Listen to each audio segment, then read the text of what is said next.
My daughter's fiancé demanded $50,000 for a wedding, or no wedding. My name is Anthony Romano. What Preston Whitfield IV didn't know was that his family's $4.2 million mansion was mortgaged through my bank. You see, Preston thought he was bullying some poor pizza shop owner. What he got instead was 24 hours later he was staring at foreclosure papers. Sometimes the most dangerous people are the ones who look harmless. I stayed completely silent during his racist rant. I nodded politely when he threatened to cancel my daughter's wedding, and then I made a decision that would destroy his entire world. By the way, if this story sounds familiar, maybe you've dealt with entitled people who think money makes them better than everyone else, hit that subscribe button. I'd love to know where you're watching from, especially if you've ever been underestimated because of your background. Trust me, you're going to want to hear how this ends. It all started 8 months ago when my daughter Anna brought home her fiancé. Anna had been dating Preston for 8 months when she finally brought him to our house in Federal Hill. I could see the disappointment in his eyes the moment he stepped out of his BMW and saw our neighborhood. Row houses, small yards, working families. I was wearing my usual Saturday clothes, jeans and a Providence College t-shirt that had seen better days. My 1995 Honda Civic with 240,000 miles sat in the driveway next to his spotless car. "So you're Anna's father," Preston said, extending a manicured hand. His Hermes belt probably cost more than most people make in a week. "Anna tells me you work in finance?" I noticed the pause, the careful word choice. "I work at a bank, yes." Anna jumped in quickly. "Dad's being modest. He's been with the same company for 25 years. What she didn't know was that I owned that company." Preston's smile was the kind rich people give to service workers. Polite, distant. He glanced around our modest living room, taking in the worn furniture, the family photos on the mantel, the framed picture of Anna's Stanford graduation. "Stanford," he said, examining the diploma. "Impressive. Must have been quite an investment for your family." The way he said investment made it clear he thought we'd struggled to afford it. He had no idea I'd paid her full tuition, 4 years, $320,000, without touching a penny of my real assets. "Anna worked very hard," I said simply. "Of course. Merit scholarships help so much, don't they?" Anna's face reddened. She'd never told him about any scholarships because there weren't any. She thought her father had taken out loans, made sacrifices. She didn't know that Stanford's yearly tuition was less than what Romano Financial made in an hour. "Dad," Anna said quietly, "Preston's family is hosting an engagement party next month at the yacht club." "The Newport Country Club," Preston added. "Been in my family for 4 generations. He was marking territory, establishing hierarchy, old money versus whatever he thought we were." "That sounds wonderful," I said. "It will be," Preston replied. "Though I have to be honest, Mr. Romano. Anna and I have been discussing the wedding, and we have some concerns about the venue situation." Here it comes, I thought.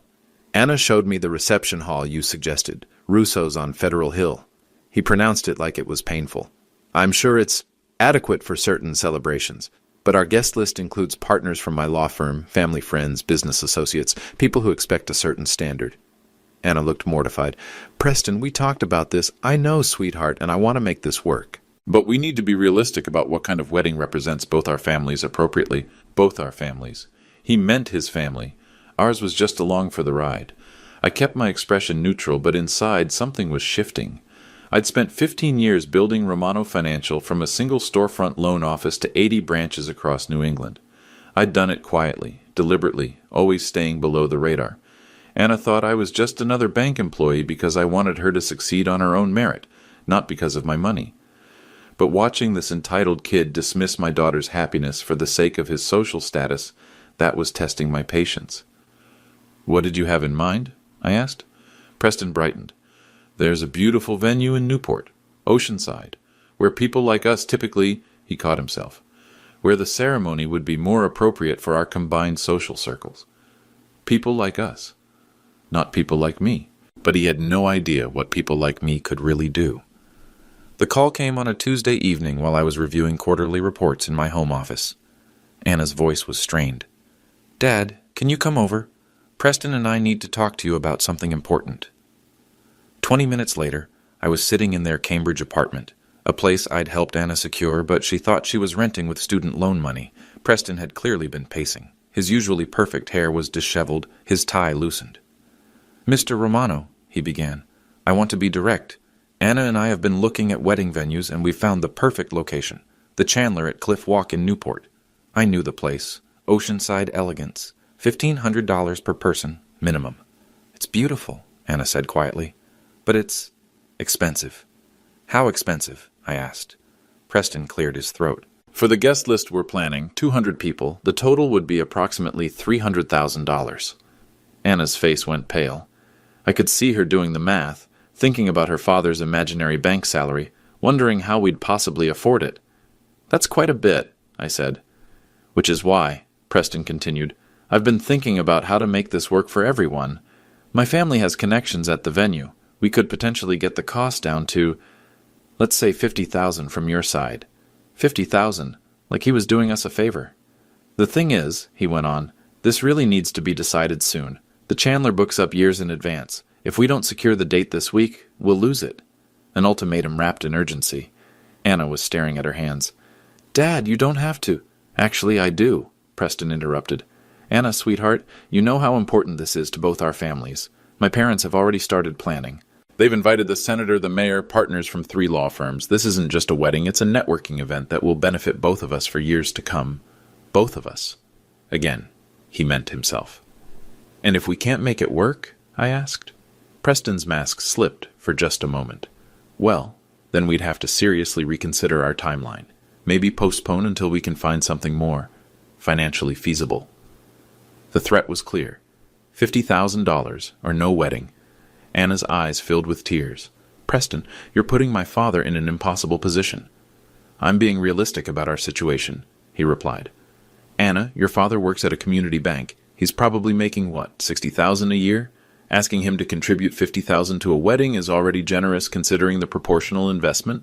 $60,000 a year. If only he knew.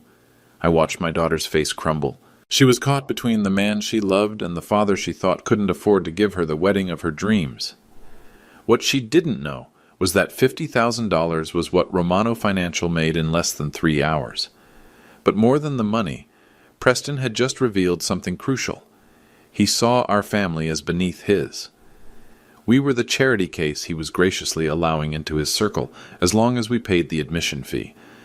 I need some time to think about this, I said. Of course, Preston said quickly, but like I mentioned, we really need an answer by Friday. The Chandler won't hold the date much longer. 3 days. He was giving me 3 days to come up with money he assumed I didn't have. After I left their apartment, I sat in my Honda for a long time thinking. Anna was miserable. She was choosing between her family's financial security and her future happiness, all because Preston was too proud to have a wedding that didn't impress his country club friends. But here's what Preston didn't understand. I'd spent 25 years in banking. I'd learned to recognize certain patterns. Entitlement, arrogance, the assumption that money equals worth, and I'd also learned that information is power. That night, I called my compliance department. Not unusual for a bank president to request account reviews. By Thursday morning, I had a complete picture of the Whitfield family's financial situation, Preston's trust fund, his father's business ventures, and most interestingly, the mortgage on their family estate, the beautiful 8-bedroom colonial in Newport, the one Preston had grown up in, the one his parents used for entertaining senators and mayors. It was mortgaged through Romano Financial for $4.2 million. And according to our compliance review, there were some very interesting character clauses in that mortgage agreement. Friday afternoon came, and Preston called exactly at 5 o'clock. I was in my office at Romano Financial headquarters, having just finished reviewing the Whitfield mortgage file with my legal team. Mr. Romano, I hope you've had time to consider our conversation. I have. Great. So what's the decision on the venue contribution? I leaned back in my chair. The chair in the office Preston thought belonged to someone else entirely. Preston, I have a question for you first. Of course. You mentioned that this wedding represents both our families. I'm curious what you think my family brings to this partnership. There was a pause. Well, Anna, obviously, she's wonderful, smart, beautiful, beyond Anna. What do you think the Romano family contributes? Another pause, longer this time. I'm not sure I understand the question. You've made it clear that your family has connections, social standing, financial resources. What do you think we offer in return? I could practically hear him searching for a diplomatic answer. Every family has their own unique strengths. Unique strengths, such as, Mr. Romano, I'm not sure where this is going. I'm trying to understand why you think $50,000 is a reasonable request from a family you clearly consider financially inferior. The silence stretched.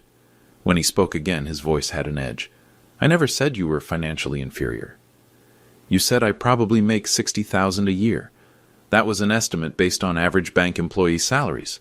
Which bank? What? Which bank did you research for those salary estimates? It was a general... You assumed, Preston. You saw my car, my clothes, my neighborhood, and you made assumptions about what kind of man your fiancé's father is. His breathing changed. I could hear him getting defensive. Mr. Romano, if you're upset about the financial arrangement, we can discuss alternatives. Such as? Well, if 50,000 is too much, perhaps we could look at a smaller venue. Something more suited to everyone's budget. More suited to everyone's budget. Translation, cheaper, more appropriate for people like us. Or, I said, we could look at this from a different angle. What do you mean? Tell me about your family's finances, Preston. Excuse me? You've analyzed mine. 60,000 a year, you said. Community bank employee, limited resources. Turnabout seems fair. That's completely inappropriate. Is it? You're asking me to contribute $50,000 to an event that benefits your social standing? Shouldn't I know whether your family can actually afford their portion? His voice rose. My family has been in Newport for 4 generations. That's not what I asked. We own property. Mortgaged property? Dead silence. Preston? What are you implying? I kept my voice level. I'm not implying anything. I'm asking direct questions about financial capacity, the same way you've been assessing mine. This is ridiculous. My family's financial situation is none of your business. But mine is yours? That's different. You're being asked to contribute, and your family isn't contributing? Of course we are, but how much? That's not 50,000, 100, more? I could hear him breathing hard. Mr. Romano, I don't appreciate this line of questioning. And I don't appreciate being treated like a charity case by someone who doesn't know the first thing about my actual situation. Your actual situation? You drive a 20-year-old Honda and live in Federal Hill. And what does that tell you about my priorities? It tells me you don't have money to waste on expensive cars and fancy neighborhoods. Or, I said quietly, it tells you that I don't need expensive cars and fancy neighborhoods to feel good about myself. Another long silence. Look, Preston said, his tone shifting to something meant to be conciliatory. Maybe we got off on the wrong foot here. The truth is, Anna is marrying into a family with certain expectations, social obligations. If your family can't meet those expectations financially, that's understandable. But we need to be realistic about what that means for the wedding, and frankly for Anna's future social position. There it was, the real message. Anna was marrying up, and our family needed to pay admission to the upper class, or accept a lower status permanently. So if I can't pay the 50,000, then we'll have to make adjustments. Find something more appropriate for the combined financial reality. And Anna's happiness? Anna will adjust. She's smart enough to understand that marriage involves compromise. Anna will adjust. Like she should be grateful for whatever scraps of dignity Preston was willing to throw her way. I see, I said. Preston, let me ask you one more question. What? Do you love my daughter? Of course I do. Enough to marry her if her family had no money at all? The pause that followed told me everything I needed to know. Mr. Romano, that's a hypothetical. No, Preston, it's the only question that matters. I hung up and looked at the Whitfield mortgage file on my desk. $4.2 million. Character clauses clearly defined. Legal grounds well established. Time for Preston to learn what financial reality actually looked like. That weekend, Anna invited me to lunch at a small cafe near Harvard Square. She looked exhausted, dark circles under her eyes that reminded me of her mother during her hardest days at law school. Dad, about the wedding thing with Preston. Anna, you don't need to explain anything. But I do. She stirred her coffee without drinking it. He's not usually like this. The pressure from his family is intense. They have these expectations about status and appearances that I'm still learning to navigate. Learning to navigate. Like she was the one who needed to change. What kind of expectations? Well, for example, his mother asked me last week what my father does for work. When I said banking, she asked which firm. When I said community banking, she got this look. Anna trailed off. What kind of look? Like she was disappointed, but trying not to show it. I sipped my coffee and said nothing. And Preston's father keeps making these comments about self-made people and how much he respects families who've worked their way up. But the way he says it, it sounds like he's patting us on the head for trying so hard. How does that make you feel, honestly? Sometimes I wonder if I belong in that world at all. Last month, Preston took me to a dinner party at his parents' house. Everyone was talking about their vacation homes and their children's private schools and their charity galas. When someone asked what I did, I said I was finishing my MBA at Stanford. This woman, I think she was a judge's wife, said, "How wonderful that you're getting an education. That must be such a priority for families like yours." Families like yours. The condescension was unmistakable. What did you say? Nothing. I just smiled and changed the subject. But later Preston said I'd handled it well, like I'd passed some kind of test. My phone buzzed. A text from Maria, my sister and Romano Financial's VP of Operations. Compliance completed the Whitfield review. Character violations documented. Emergency board meeting scheduled for Monday.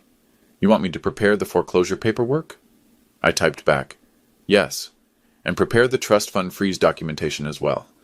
Anna noticed me checking my phone. Sorry, Dad. Work emergency? Something like that. I put the phone away. Anna, can I ask you something? Of course. Are you happy? She was quiet for a long moment. I love Preston, I do, but sometimes I feel like I'm auditioning for a role in his life instead of just living my life. What would happen if you stopped auditioning? What do you mean? What if you just showed up as yourself? As Anna Romano from Federal Hill, whose father works at a bank and drives an old Honda. What if you stopped trying to translate yourself into something they'd find acceptable? She looked down at her hands. I don't know if Preston would still want to marry me. The honesty in that statement broke my heart and solidified my resolve. My phone rang. The caller ID showed Romano Financial Legal Department. I should take this, I said to Anna. Give me 1 second. I answered, This is Tony. Mr. Romano, this is David from Legal. We've completed the documentation you requested. The Whitfield mortgage contains clear character violation clauses. We have grounds for immediate acceleration. Do you want us to proceed? Schedule it for first thing Monday morning. Full legal review. Should we notify the account holders? I looked at Anna, still staring at her coffee, still wondering if she was good enough for people who should be grateful she even looked in their direction. Not yet. I'll handle notifications personally. I hung up and turned back to Anna. Sorry about that. No problem. Banking emergencies, right? If only she knew what kind of banking emergency this was going to be. Anna, I want you to remember something. You never have to apologize for who you are or where you come from. Anyone who can't see your worth doesn't deserve you. She smiled sadly. Thanks, Dad. I just wish it was that simple. It was about to be. The yacht club invitation arrived on elegant cream cardstock. The Whitfield family cordially invites you to celebrate the engagement of Preston Whitfield IV and Anna Romano. Cocktails and dinner at the Newport Country Club, Saturday, April 20th, 7:30 in the evening. Jacket required. Anna called me that Tuesday, excited and nervous. Dad, Preston's parents want to meet you properly. His mother said it's important for the families to get acquainted before we start serious wedding planning. Before we start serious wedding planning. Translation, before they decide whether we're acceptable. I'll be there, I said. Great. And Dad, maybe wear your navy suit? The one from Anna's graduation. Even she was worried about appearances. Saturday evening, I drove my Honda to Newport, past Preston's family estate, the one mortgaged through Romano Financial, and pulled into the yacht club's valet area. The attendant looked at my car like it was contaminated, but took the keys with professional courtesy. Inside, the club was exactly what I'd expected. Dark wood, brass fixtures, oil paintings of old men who'd probably never worked a day in their lives. The kind of place where membership was inherited, not earned. I found Anna and Preston at the bar, surrounded by about 15 people. Preston wore a blazer that probably cost more than most people's monthly rent. Anna looked beautiful in a simple black dress, but I could see the tension in her shoulders. Dad, Anna waved me over. Everyone, this is my father, Anthony Romano. The introductions began. Preston's father, Reginald Whitfield III, a thin man with silver hair and the kind of handshake that was meant to measure your worth. Preston's mother, Catherine, who looked at my department store suit with barely concealed disdain. Mr. Romano, Reginald said, Preston tells me you work in banking. That's right. Which institution? Here we go. Romano Financial. I'm not familiar with it. Local credit union? Something like that. Catherine Whitfield joined the conversation. How lovely that you could take time off for this. Banking hours must be so restrictive. Before I could answer, Preston's law school friend jumped in. Wait, Romano Financial? Is that the place with the branch next to the Pizza Palace on Federal Hill? Several people laughed. Actually laughed. Banking services in ethnic neighborhoods, another friend said. Must be interesting clientele. Anna's face was burning red. Dad's been with the same company for 25 years. Loyalty is admirable, Reginald interrupted, though I imagine the advancement opportunities in community banking are somewhat limited. Preston put his arm around Anna. Mr. Romano's done well for himself. Anna managed to get through Stanford after all. Managed to get through Stanford. Like it was a miracle that someone from our family could achieve something so basic. Yes, Catherine added. Anna mentioned scholarships were involved. Anna opened her mouth to correct this, but I caught her eye and shook my head slightly. Let them think what they want to think. Education is important in our family, I said simply. Of course, Reginald said.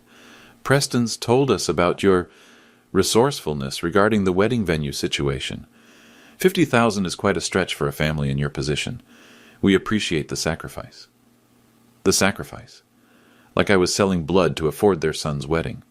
Actually, Preston said, raising his voice so the whole group could hear, we're still working out some logistics. The venue we want requires a significant investment from both families. One of his mother's friends, an older woman dripping with diamonds, leaned in conspiratorially. The Chandler is divine, but so expensive. Maybe you should consider something more accessible. I know a lovely place in Cranston that does wonderful ethnic weddings. Ethnic weddings. I felt my jaw tighten. The thing is, Preston continued, Anna's family is dealing with some financial constraints. We're trying to find a solution that works for everyone. He was publicly humiliating us, making our supposed poverty part of the entertainment. Perhaps, Catherine suggested, you could have a lovely ceremony at Anna's family church and just do cocktails afterward. So much more intimate than these elaborate affairs. Anna looked like she wanted to disappear. This was her future family, discussing her wedding like it was a charity case they were graciously managing. You know, Reginald said, I remember when the Costellos married their daughter to that Portuguese fisherman. They had a beautiful ceremony at St. Maria's reception in the church hall. Paper plates, but lovely flowers. Sometimes simple is best.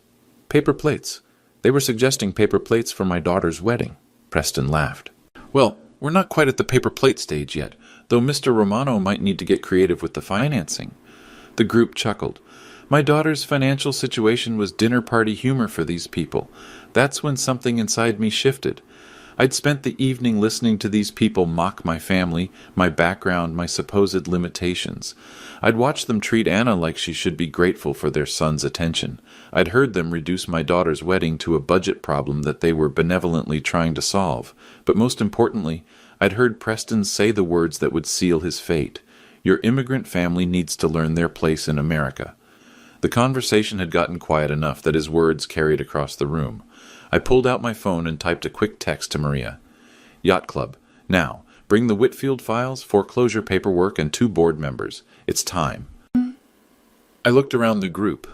All these people so certain of their superiority, so comfortable in their assumptions about who belonged where. You know, I said quietly, you're absolutely right about one thing. What's that? Reginald asked. $50,000 is quite a lot of money. Preston smiled, thinking I was conceding defeat. Especially, I continued, when you're about to lose $4.2 million. The laughter stopped. The confused silence lasted about 10 seconds before Reginald found his voice. I'm sorry, what did you say about $4.2 million? Dad, Anna whispered. What are you talking about? Before I could answer, I saw Maria entering the club's main dining room, followed by 2 men in expensive suits. She spotted me immediately and headed over, carrying a leather portfolio that everyone in banking would recognize as the kind that holds very important documents. Mr. Romano, she said as she approached, the emergency board meeting is complete. We have your authorization for the Whitfield account action. The blood drained from Reginald's face. Whitfield account. Maria looked around the group with professional politeness. Mr. Reginald Whitfield? I'm Maria Romano, Vice President of Operations at Romano Financial. We've been handling your family's mortgage for the past 8 years. Catherine's diamond bracelet clinked against her wine glass as her hands started trembling. There must be some mistake. No mistake, said one of the men with Maria. I'm James Patterson, Chairman of Romano Financial's Board of Directors. Mr. Romano, we've approved the action you requested. The account shows clear character clause violations. Preston looked confused. Wait, I don't understand. Mr. Romano, you said you work at Romano Financial, not for... I don't work at Romano Financial, I said calmly. I own Romano Financial. The silence that followed was absolute. You could hear the ice clinking in glasses from 3 tables away. Anna stared at me like I just announced I was from Mars. Dad, what? Romano Financial Group, Maria continued, opening her portfolio. 80 branches across New England, $2 billion in assets. Your father founded it 26 years ago with a $10,000 loan and built it into one of the region's largest privately held banking institutions. She handed me a document. The Whitfield Estate Mortgage, $4.2 million, originated in 2019. Current status: in violation of character clauses due to discriminatory behavior documented this evening. Preston's face had gone completely white. Character clauses? Standard provision in all Romano Financial mortgage contracts, said the board chairman. Borrowers agree to maintain community standards consistent with the bank's values.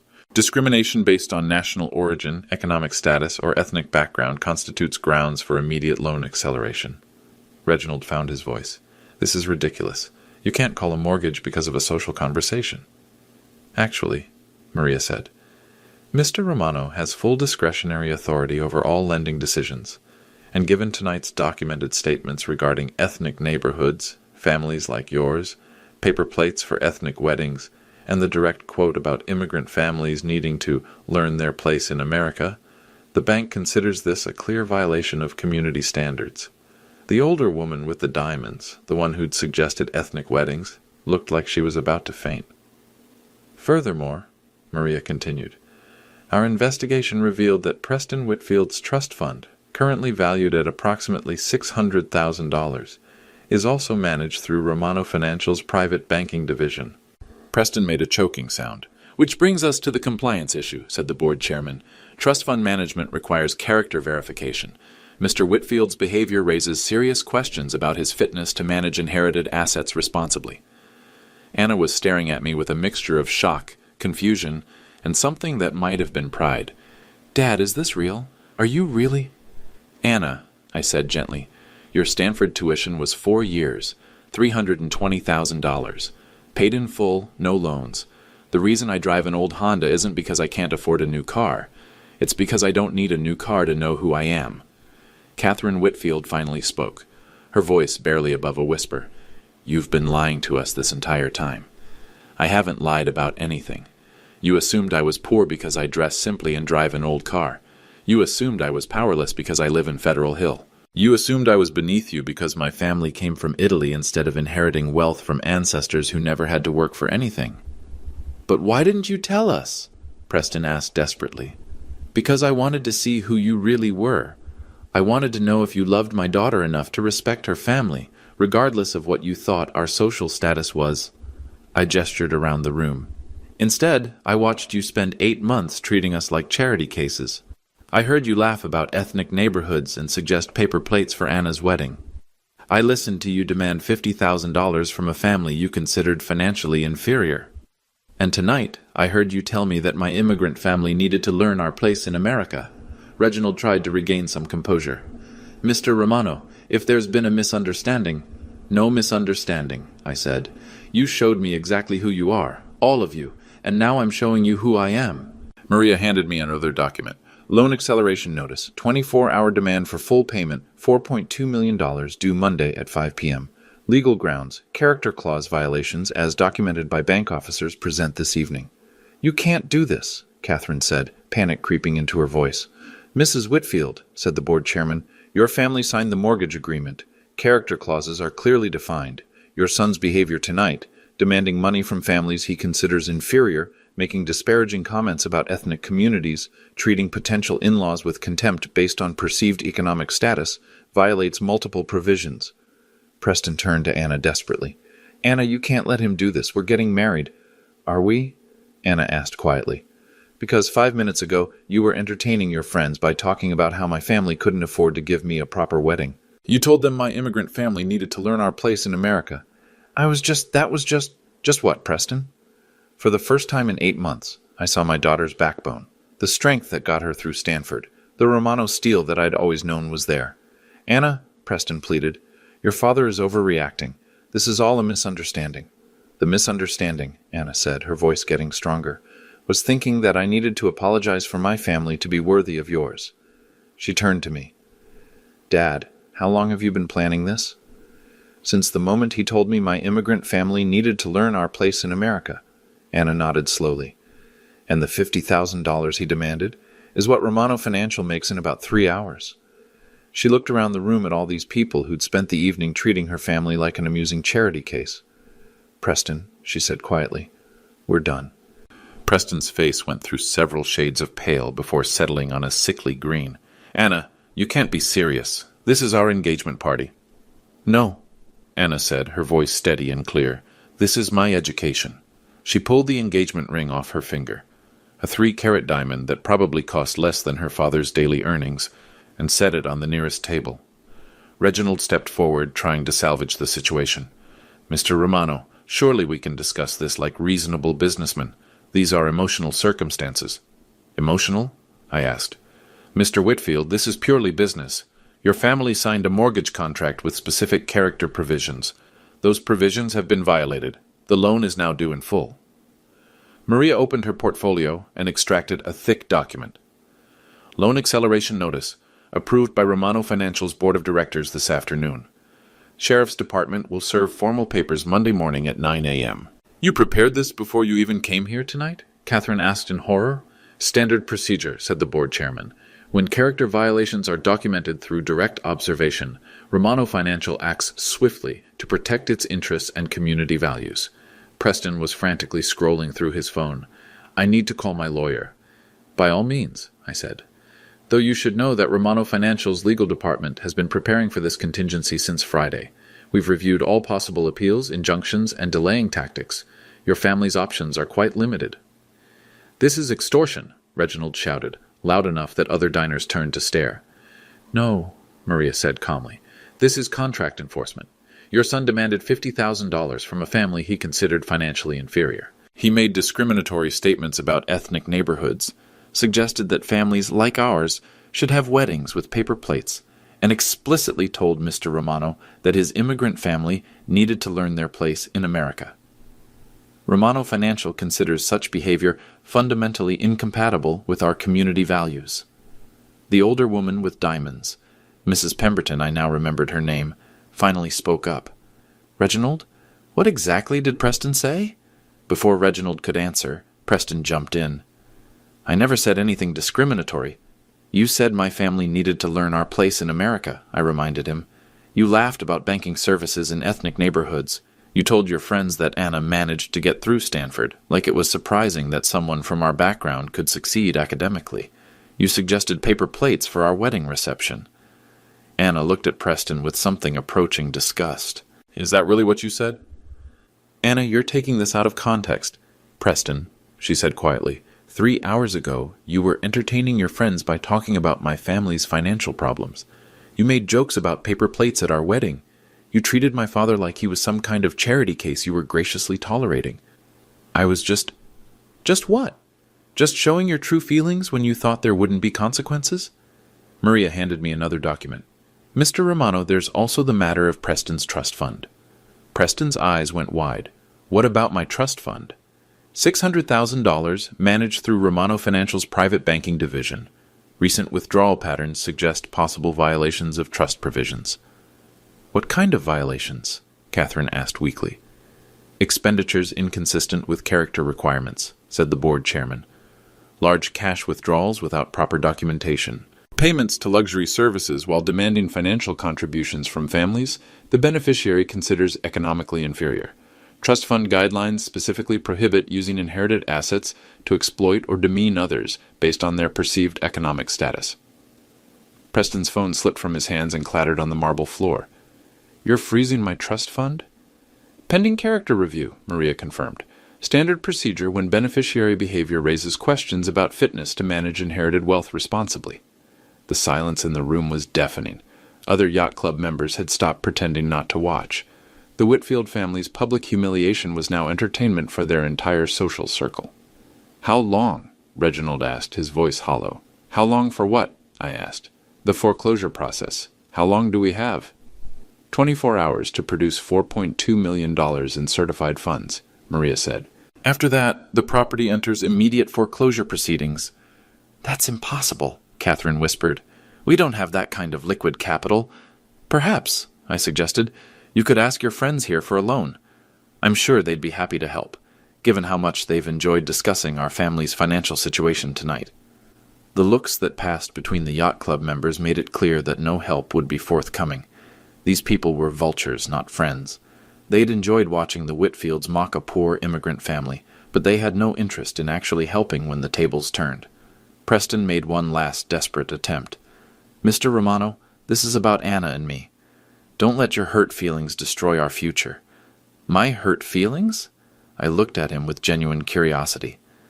"Preston, this isn't about hurt feelings. This is about character. You spent 8 months showing me yours. Now I'm showing you mine." Anna stepped closer to me. "Sir, Dad, what happens to their house?" "Standard foreclosure process," Maria explained. "Public auction. Proceeds go to satisfy the outstanding loan balance." "And if it sells for more than they owe?" "They keep the difference. If it sells for less, they remain liable for the shortfall." Reginald's face crumpled. "That house has been in my family for 4 generations." "And my family has been in America for 1 generation," I replied.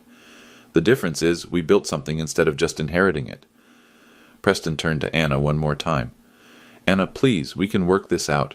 Your father is being unreasonable." "No, Preston, he's being a father.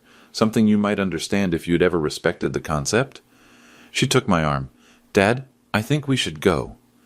As we walked toward the exit, I heard Catherine Whitfield's voice behind us, shrill with panic.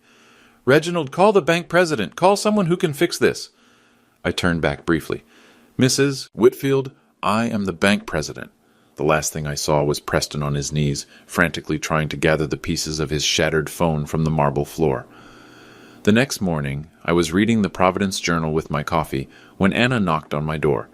She looked like she hadn't slept much, but there was something different in her eyes. Clearer, stronger. "Dad, we need to talk." We sat in my kitchen, the modest kitchen in the modest house that had apparently fooled an entire family of supposed sophisticates. "Why didn't you tell me?" she asked. "About Romano Financial, about the money, about everything." I poured her coffee and thought about my answer. "Do you remember when you were applying to colleges, and I told you that you'd have to earn your way through scholarships and hard work?" "Yes, and I did. I worked my ass off." She stopped. "Wait, did I?" "You worked exactly as hard as I said you'd have to. You earned every grade, every achievement, every opportunity. The only difference is that I paid the bills instead of making you take loans." "But why lie about it?" "Because I wanted you to become Anna Romano, not Anthony Romano's daughter. I wanted you to know that you could succeed based on your own merit, not because Daddy wrote checks." She was quiet for a moment. "And Preston?" "Preston was a test you didn't know you were taking. I needed to see if he loved you enough to respect you regardless of what he thought your family's status was. He failed. Spectacularly." Anna's phone buzzed. She glanced at it and shook her head. 20th call from Preston this morning and 15 text messages. Saying what? That he's sorry. That he didn't mean it. That his family is in crisis and he needs my help to fix this. How do you feel about that? She was quiet for a long moment, like I dodged a bullet. "Dad, last night when I was lying awake, I kept thinking about the last 8 months. Every time Preston introduced me to his friends, he'd apologize for something. My clothes, my car, my job plans. He was constantly managing other people's perception of me, like I was a project he was trying to fix. And now I realized that the problem was never me. It was him and them." She looked around our kitchen. "This house isn't a step down from the Whitfield estate, is it? It's a choice you made.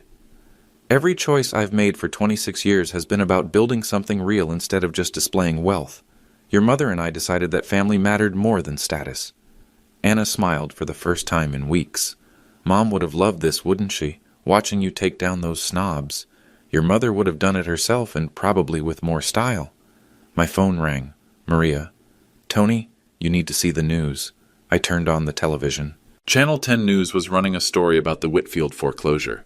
The reporter was standing in front of their Newport estate with a foreclosure notice sign clearly visible on the front lawn.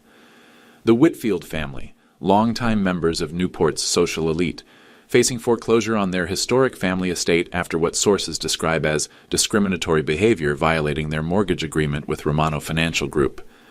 Anna stared at the screen. It's really happening. The story continued. Preston Whitfield IV, an associate at the law firm Pemberton and Associates, has reportedly been dismissed from his position following what the firm calls conduct incompatible with professional standards.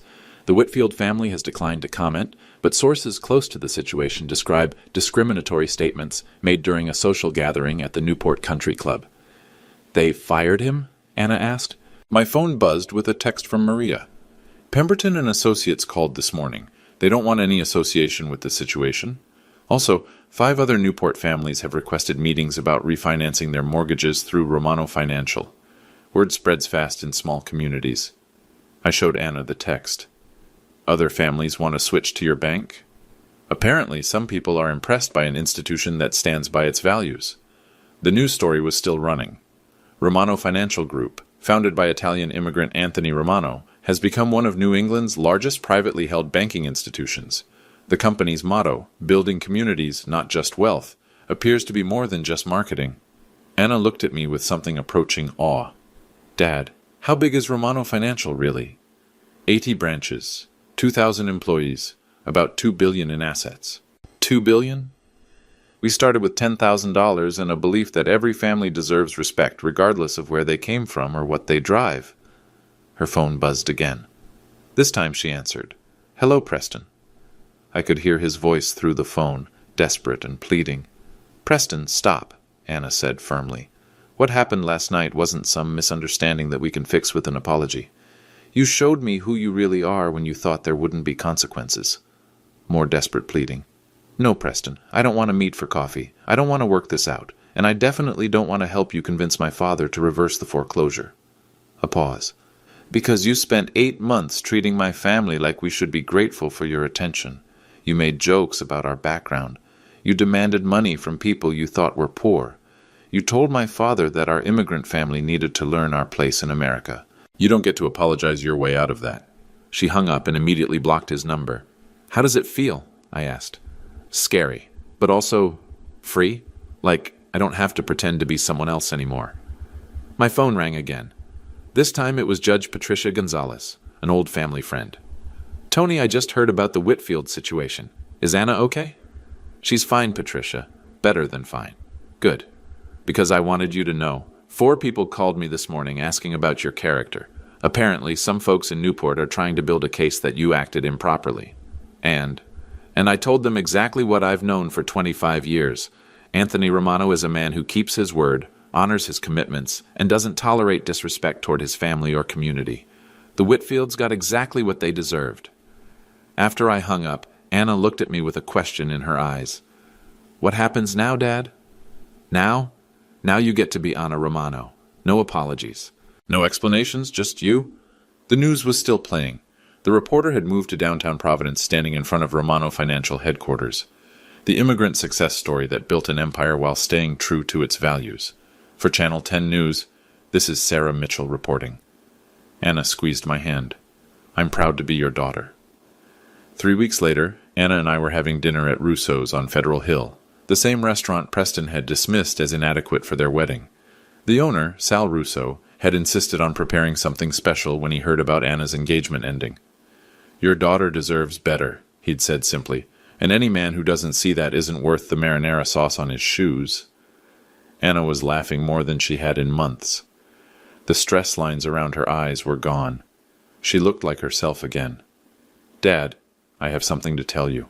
What's that? I got a call today from the Italian American Business Association. They want me to speak at their scholarship banquet next month about succeeding in business without compromising your values. That's wonderful. They also mentioned something about a $2 million scholarship fund that Romano Financial just established for first-generation college students. I smiled. Education is important in our family. You did that because of what happened with Preston, didn't you? I did it because every kid who works as hard as you did deserves the same opportunities, regardless of what neighborhood they come from or what their parents drive. Anna reached across the table and squeezed my hand. I'm proud to be your daughter, not because of the money, because of who you are. And I'm proud of the woman you've become. You stood up for yourself when it mattered. That took courage. I learned from the best. My phone buzzed with a news alert. The Whitfield estate had sold at auction that morning. A tech entrepreneur from Boston had bought it for $3.8 million. After legal fees and auction costs, the Whitfields would walk away with almost nothing. I showed Anna the notification. Do you feel bad for them? She asked. I feel bad that they chose arrogance over character, but I don't regret the consequences. Some lessons can only be learned the hard way. Anna nodded. Preston called one more time yesterday, from his parents' lawyer's office. What did he want? To apologize. To say he understood now that his behavior was wrong. To ask if there was any way. And what did you tell him? I told him that understanding you were wrong isn't the same as being right, and that some mistakes can't be fixed with apologies. Anna raised her wine glass. To new boundaries. To new boundaries, I agreed. As we drove home through Federal Hill, past the Romano Financial Branch office, past the neighborhood where I'd learned that hard work and respect matter more than inherited wealth, I thought about the lesson Preston Whitfield would spend the rest of his life learning. In America, you don't inherit respect. You earn it. And if you're watching this, tell me in the comments, have you ever been underestimated because of your background? Because I guarantee you, just like my family learned, the people who underestimate you will always regret it.